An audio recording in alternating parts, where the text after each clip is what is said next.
Арыс қаласына кіре беріс жолда жаңа қақпа салынады. Кәсіподақтар Федерациясының төрағасы Бақытжан Әбдірайым нысанның іргетасына капсула қойды. Ол қалада архитектуралық құрылыстардың бой көтеруіне үлес қосып жатқандарын жеткізді.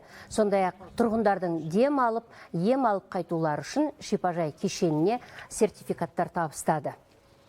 Қазанның 10-ына таман кәсіподақ күні бар. Соның қарсаңында біз осы қақпаны Құда қаласа жақсылап ашамыз, халықты шақырамыз.